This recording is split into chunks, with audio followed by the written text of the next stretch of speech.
Hey, did that work? I'm hoping that worked. We've got You gotta look at the camera. You gotta look at the microphone. We've got a different microphone, so we're not using headsets now. We've got a proper microphone. No, the freedom's quite nice because this is a really hot room, and wearing the headphones on top of everything else can. It just makes your ears all sweaty and horrible. So, let me know, anyone listening, whether it sounds any good. If it sounds better than it did before, if it sounds clear, if you can still hear us, would be grand to know. Yeah, that's really important. And also about the streaming, because last time I had a bit of problem with streaming. It was really juddery, wasn't it? Well, that's partly why I tried some different software as well, something that can hopefully do a bit better. You might notice things look a bit different on the screen. We've got a couple more things. Basically, I'm using different software to stream now. We've got this cool thing that if someone subscribes, you get... You're going to do it? Yeah, you get that pop up in the corner. Look at that. I made a little pouchy animation. Yeah, and a little white tail as well. I know. White tip tail, as one of our gang would say. A little white tip tail. Yeah, so that's really cute. I thought that was not that I think anyone will subscribe to our channel during the stream, but or just for that. Just for that. Well, tell your friends. Get one of your friends to subscribe to the channel just so you can see the animation. Yeah, it's really cute actually. Yeah. Well done. Shall we go into? Oh, we'll talk about what we're going to talk about, and then we'll go into what we're going to do. Yeah. Go on then. So we've got some animal news with some bits about the Wildlife Photographer of the Year and something that I found interesting that you already knew, and I was disappointed that you already knew, but never mind. We've got some updates around the babies that went off to their homes, and just how that went. And then we put something out in the group this week to ask what people wanted us to talk about, and we got a couple of things which was good. So we've put them in. We've done the research. The first one is. At what point does an animal class as domesticated? That was interesting reading. And the second thing is how should people deal with male aggression in pouchies, aggressive dominating behaviour, with a little bit around, or female, yeah, we're not sexist here because they both do it. No, and Sally certainly does. And a bit about humping. But so, with our animal news, so I think everyone's talking about Wildlife Photographer of the Year, which seems odd because I've never ever heard of it before now. No, I think it's been on social media a lot, and there's been some absolutely amazing photos, and unfortunately you'll get these photos that have been enhanced, professionally enhanced. I think they're brilliant, and then you've got other people going, it's been photoshopped. But there's one of an eagle in particular coming over on the right hand side of the image, which is brilliant. We've got Odin. Oh, that's fantastic. Hello, Sarah. Really good to see you. We'll talk about you in a little while.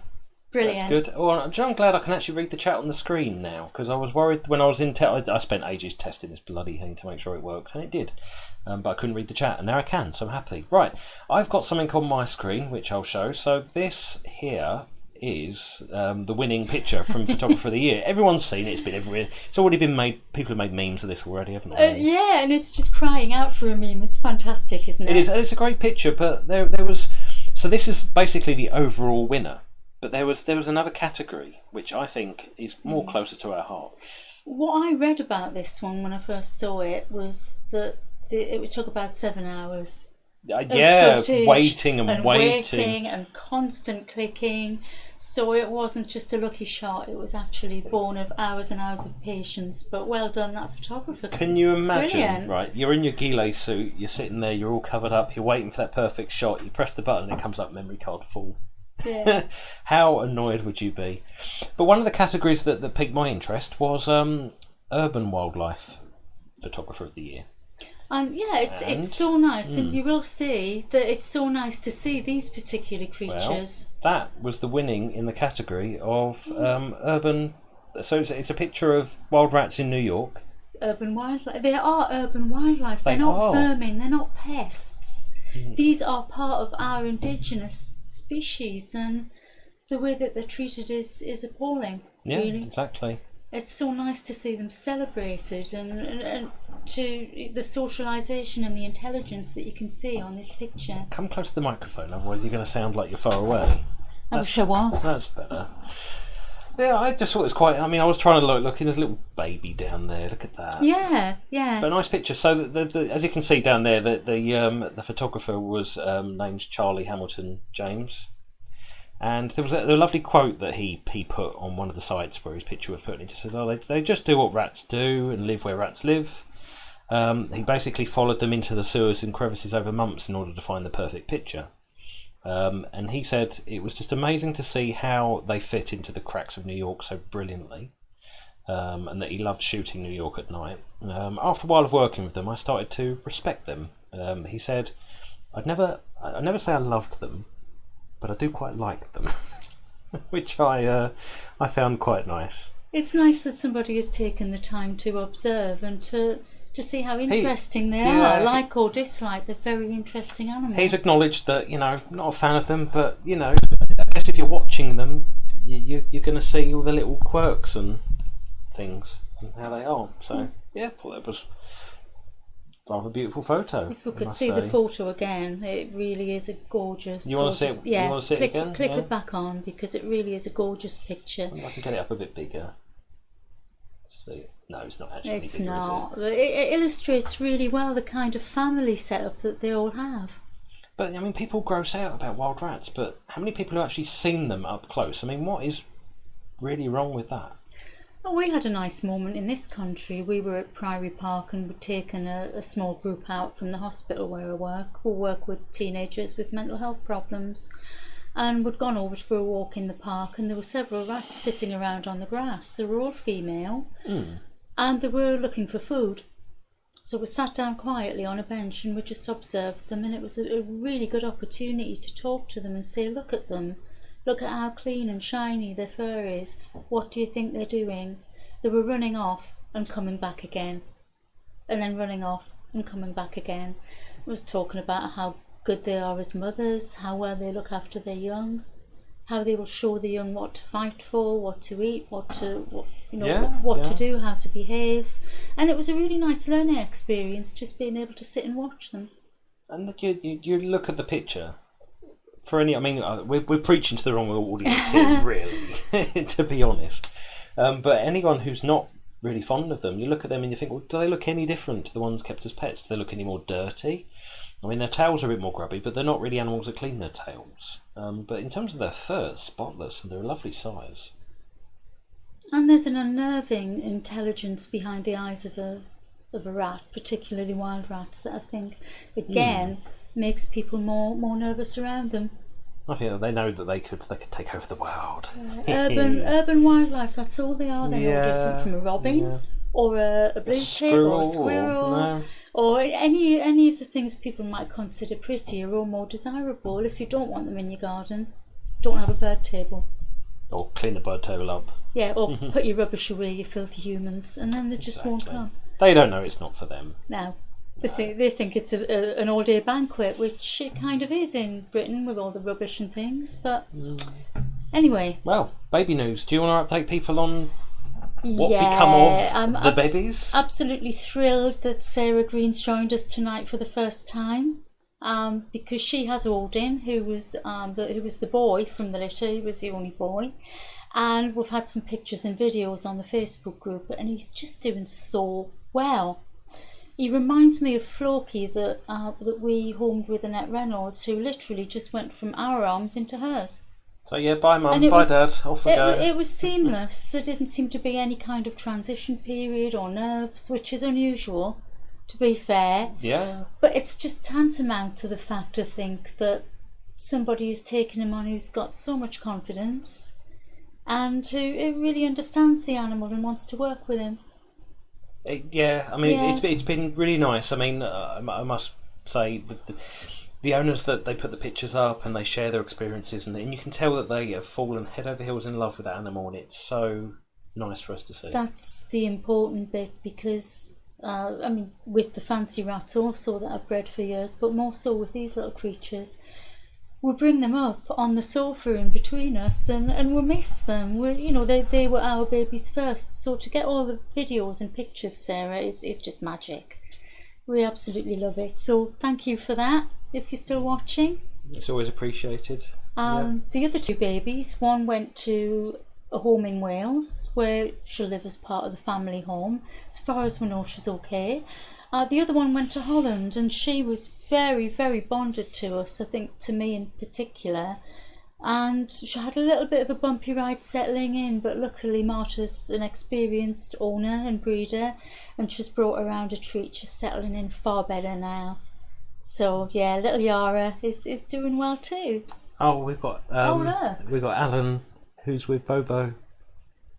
Oh, that's fantastic. Oh, Alan, I'm so pleased. You were a bit of a success story. I hope you won't get too embarrassed. But Nettie told us a bit of the background, because Nettie has owned rats and pouchies for years.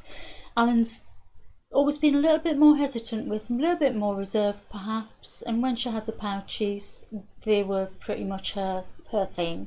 He would leave her to it.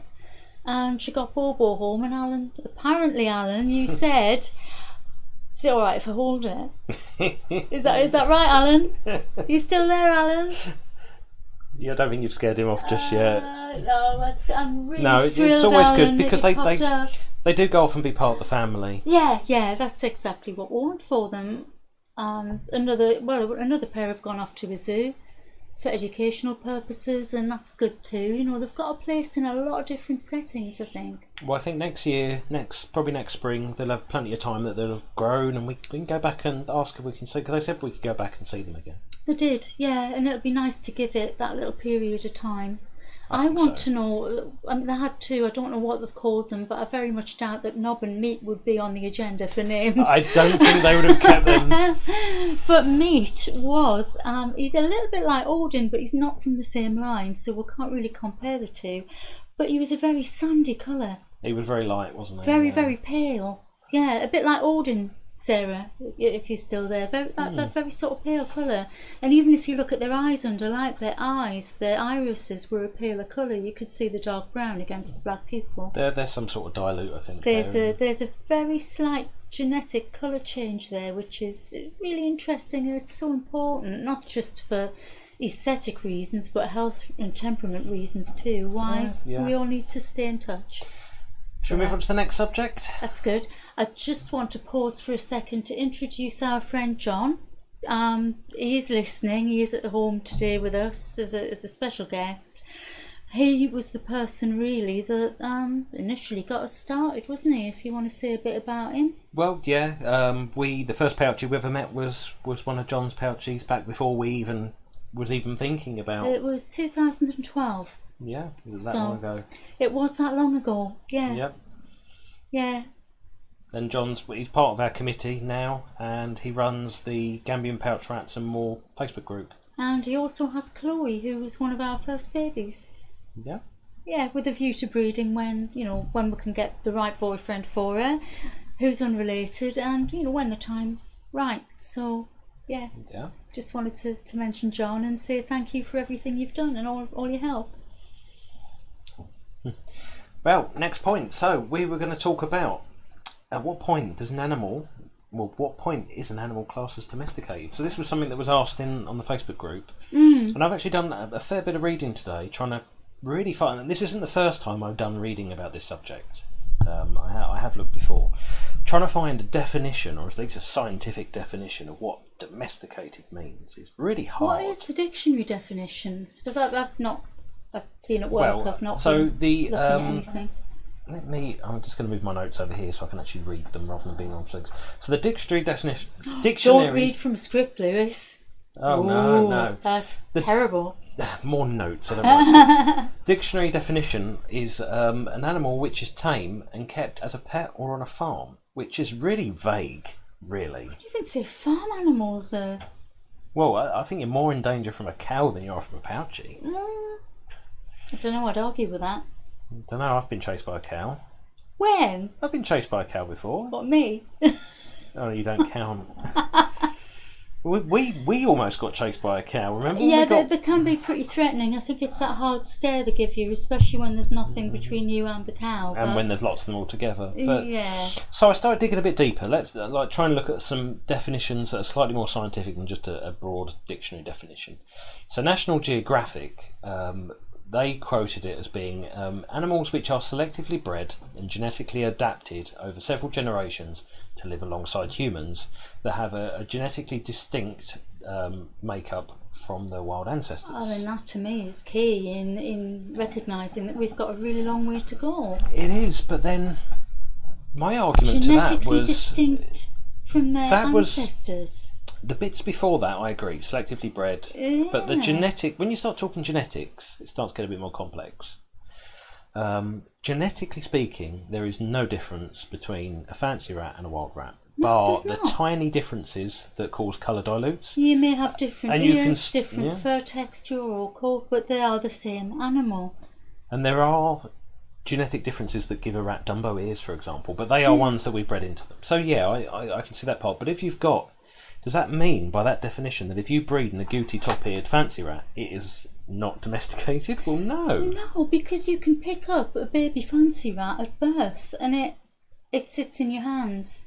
You pick up a pouchy at birth and it screams and kicks like you're going to kill it and tries to get away. There's definitely a behavioural difference or an inborn expectation. So is this genetic the genetic changes they're talking about go deeper? But then, wouldn't you expect that to mean that you couldn't then breed back to wild? A wild rat will still breed with a fancy rat. A wild budgie will still breed with a domesticated budgie. And the source of a pawpaw's males is the wild to get that genetic diversity that they need.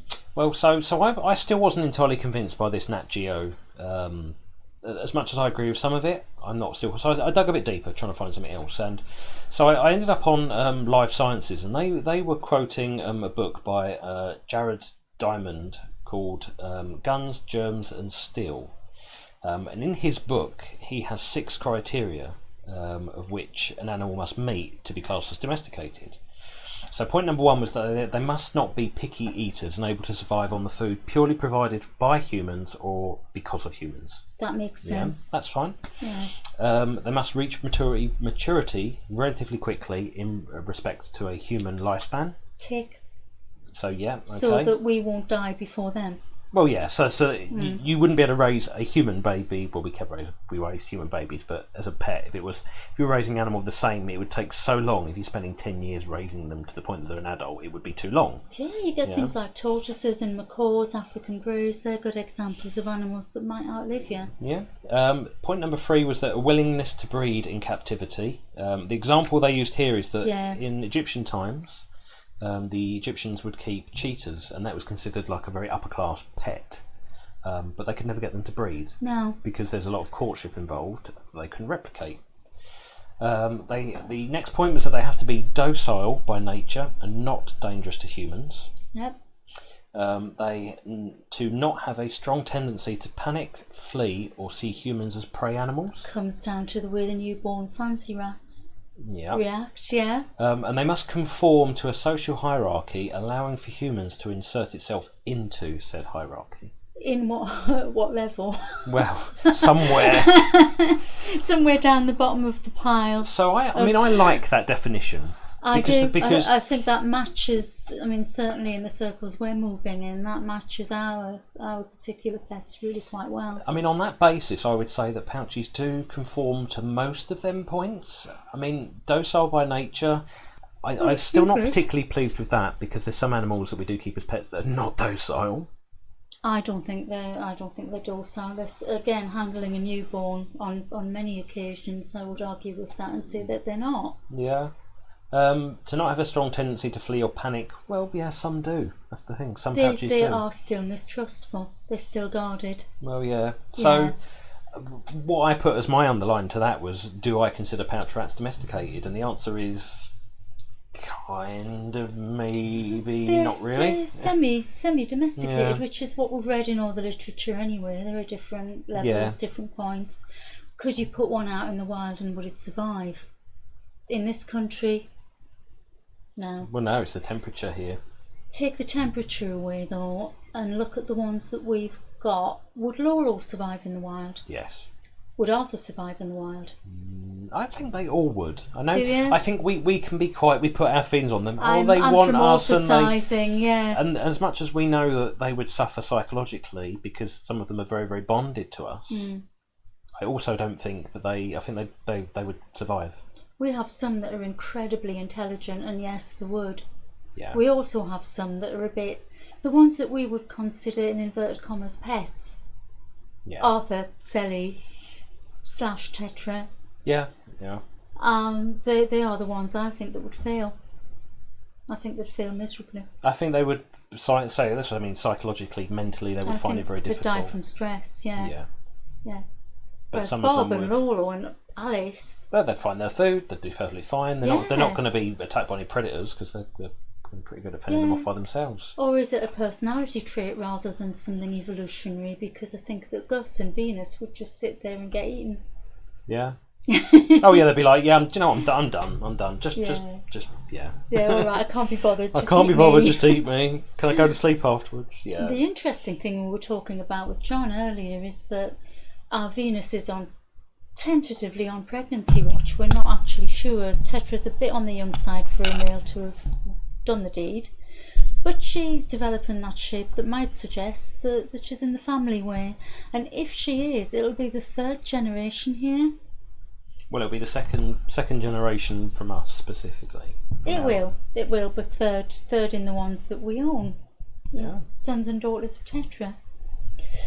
We're going to have to make some room somewhere. Oh, we've got no more room. Oh, we'll make room. We've got no more room. We'll make. There's a drawer somewhere that we can empty. Yeah. Right, next subject. Unless there's anything else you want to add to that? I don't think. I think we've rambled for long enough, taken up enough time. Well, okay. The next thing that we were going to talk about is was humping. Well, not just humping. Yeah, it's Friday. It's Friday. Let's hump. No. Oh God. Dealing with. We'll have to wait till John's gone home anyway. Yeah. Okay.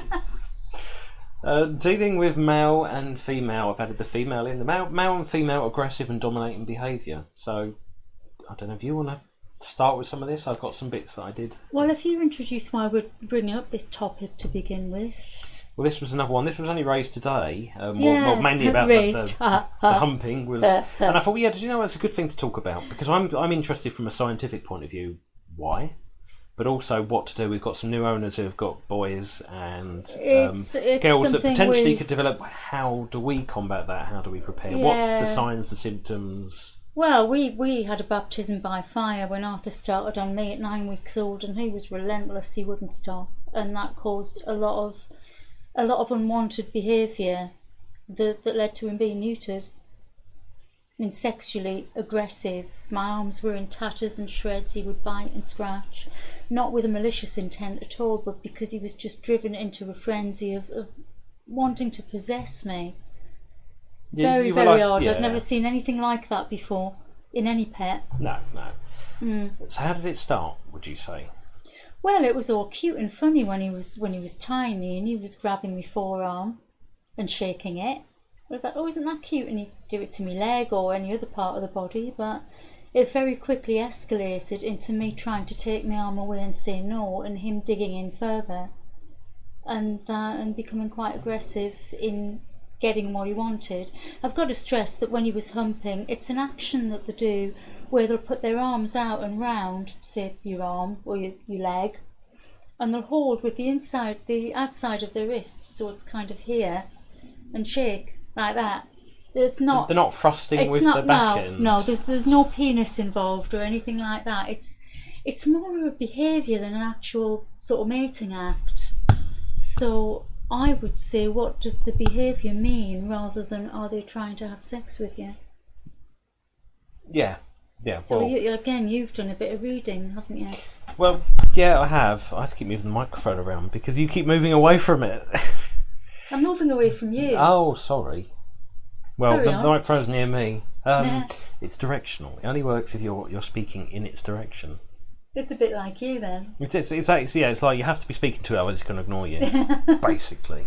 So I was looking up. I mean, the bit that was interesting to me was the humping. We could go on all night with innuendos here, but we haven't got all night, so I'll shut up. So it does have a hardly class as a scientific name, but a name in terms of behaviour is called non-reproductive sexual behaviour. And there's lots of studies been done into dogs doing it, mainly because that tends to be the more common. And the underlines that it says that dogs hump as either a sexual deed or purely as a way of expressing excitement. That was kind of the raw term you see on a lot of dog behavioural sites, but you start digging deeper. Just general excitement? I'm excited, and that's the only thing I can really, only way I can express it. Right. But then it went on to say that older dogs are more likely to do it as a sign of dominance than younger dogs as excitement. Let me just move my... I know that fancy rat females will frequently hump each other to figure out who's boss. Well, yeah, so I'm just getting back to my notes because I've lost them. It can also be a sign, you tend to find it in dogs that have been hand-reared, oddly, because they don't understand the social etiquette and they don't know how to express excitement, and it comes out as that. Yeah, those tiny little sort of body movements and things that they may learn from siblings or from their parents would be absent. Yeah. And we have learnt that through Sally, that she's missing a lot of vital social behaviour. Well, the study done in dogs found that it was seen in males, females, ones that were neutered, spayed or not, ones that were old, young, of all breeds. So it shows that it wasn't anything specific, which is rather odd. So I was doing a bit more reading about any studies that were done on this in a lot more of a scientific way as such. And there was a study that was done in Japan on macaques. And this seemed a bit more graphic, I think, in terms of what they were seeing. But it gives you an idea. So the study was done on macaques on the subject, found that the primates did hump each other, and sometimes members of the same sex, purely because it gives them a pleasure response. Which kind of makes it, if you're excited and you do that and it feels good, you don't necessarily know why, you just know it kind of felt quite good, and then you'll do it again. You're doing the other animal a favour by humping it. It's like saying thank you. Well, you're not doing them a favour, you're doing yourself a favour. They're sounding more human by the minute. Oh, well, yeah. So the study on these macaques found that they did think it was connected to masturbation. That's what they said, and that it was a way of monkeys them do. able to, when they were trying to use ultrasound or brain scanner to see what parts of the brain were stimulated by different movements, and they found that masturbation, which monkeys do, and this whole humping lit up similar parts of the brain, which is interesting.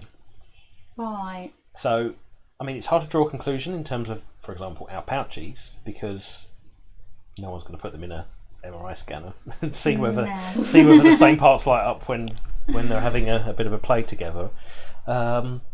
They didn't believe that age played a factor on it, although it did seem to decrease with age. Yeah. Which makes sense, because your body over time becomes less sensitive to these stimuli, which is one of the reasons why people tend to be very, very sexually active when you're younger and less so when you're older. So, I mean, there's something in that. But then I sort of come round to, so why do pouchies do it? So what's our experience when we've seen it? We've only really seen them sexually hump humans and not each other, unless they're actually doing it. Yeah, they don't seem to do it for fun. They don't do it for sexual gratification, other than if the female's in season and the male wants to mate with her, purely for that. You see fancy rats doing it to each other just for fun sometimes, but you never see the pouchies doing it unless it's to you, and the action is different. So like you were saying with the paws outwards. Yeah, Annette's online actually, which is really nice to see. Hello, Annette. And she's mentioned also, why is it that they hold you with the outside of the arm? Then I'm curious the upper side of their arm. They're not grabbing you with their hands. Whereas if you watch them with each other when they're actually in the process of mating, the male will cling to the female's fur. He's got two big fistfuls of fur. So there's something subtly different, saying that I want you to stay still and I'm going to shake you as if we're doing it, but we're not. Yeah. And I want to make that clear, because I'm not going to hang on to you. Now, I was trying to think, it's different, isn't it? When are we more likely to see this from Sally? Is when she's excited? She's just come out? She just loses her stuff completely. Yeah. She gets so excited, and that's when she nips as well. So my conclusion that I draw from that is that they do it as a way of venting that excitement in some way. Yeah. They're very excited to see you. They're getting positive feelings from being with you, and that's a way of expressing it. Sally's the worst example in the world, because we don't know what drives her behaviour at all. I don't think she does. No, if there was a rule book for Sally, it would be on fire and going for a loop-de-loop that's on fire at 200 mile an hour. It would make no sense. Sally, as a human, would have gone to a specialist school. Yeah. She would have been the one that perhaps had a difficult birth and would need additional help, although she's physically very able. Her social skills are nil, and we've tried all the conventional things we think that would train and appease an animal, and it's not worked. No. She's absolutely adorable. That's not a criticism or a disappointment. She's fascinating. We've learnt more from Sally than we'll probably ever learn from any other animal in our lives, but yeah, she is significantly different. I stumbled upon one other potential avenue for this, and this was done again as like a study on, and this was actually done on rats, so potentially in the right direction. The conclusion they came to around humping with females is that it's a dominance thing because they are exchanging significant materials, as they called it, and I sniggered and I thought, what they're saying here, but what they mean is that a female will hump another female to rub their scent on them so that they smell like them, to say, you're mine. Yeah. You're part of my clan. So I think we've kind of gone all the way round and back to what we originally would have thought, which is that he's just trying to say that he owns you. Yeah, so. And being very insistent on that point as well. And Arthur has been neutered. He's coming up for 3. He'll be 3 in 2 weeks' time. Still humps me. Been neutered since he was 6 months old, and he gets irate if I've got long sleeves on. Obviously the weather's getting colder now. Starts huffing and he starts getting really, really angry and trying to take off the clothes on my arm. Yeah. He likes skin to skin contact, Arthur does. No. Back to that Friday night feeling again. Exactly.